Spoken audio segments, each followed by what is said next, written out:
ఈరోజు నేను చెప్తున్నాను, దేవుని సంగమా, ఒక్కసారి ఆలోచించండి. మీ కుటుంబం ఆతిథ్యం ఇచ్చే కుటుంబంగా ఉందా?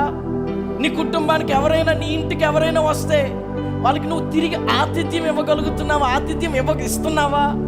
అసలు ఆతిథ్యం చేయటం మర్చిపోకండి. ఎవరైనా వచ్చారా, ఆతిథ్యం ఇవ్వటం మర్చిపోకూడదు. అబ్రహాము మనం ఆదికాండం 18వ అధ్యాయం కనపడితే అతను మధ్యాహ్నం పూట ఒక చెట్టు కింద ఉన్నాడు. ఇప్పుడులాగా ఏసీ రూములు లేవు కదా.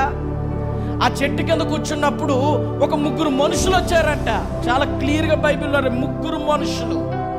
అతను చక్కగా కళ్ళు మూసుకుని అలా రెస్ట్ తీసుకుంటున్నాడు. 3 మనుషులు వచ్చి అతని ముందు నిలవబడ్డారు. వాళ్ళు చూడగానే ఏమన్నాడో తెలుసా? అయ్యా మీరు వచ్చారు కదా, ఒక్క నిమిషంలో కూర్చోండి, కొంచెం నీళ్ళు ఇస్తాను, కాలు కడుక్కోండి. నీళ్ళు తీసుకుని కాలు కడుక్కోండి. అక్కడితో అయిపోలేదు అన్నాడు.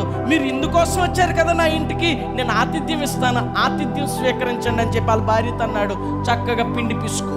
తనే పశువుల దగ్గరికి వెళ్ళాడు. ఒక మంచి దూడను చూశాడు. అన్నాడు, పనోడి పిలిచి అన్నాడు, దీన్ని వధించు. మనం చూస్తే కనపడితే అక్కడ వచ్చేమంతా చదివితే కనపడుతుంది. అతని ఇతని ఆతిథ్యానికి అసలు తెలియదు ఇతను దేవుడని. తండ్రి కుమార్ పరిశుద్ధాత్ముడు వచ్చాడని అతనికి తెలియదు. 3 మనుషులు. ఆ మనుషులకు అతను ఇచ్చిన ఆతిథ్యానికి ఆ 3 మనుషులు ఒక ఆయన అన్నాడు, నీ భార్య ఎక్కడ ఉందన్నాడు. లోపల ఉంది.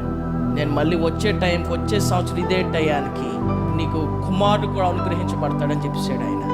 అప్పుడు ఆవిడ అంది, అయ్యో నేను ముసలోడినే, నా గర్భం ఉడికిపోయింది, నాకు ఇప్పుడు ఎలా ప్రసవేదన కలుగుతుంది, నాకెక్కడ పిల్లలు పుడతారు?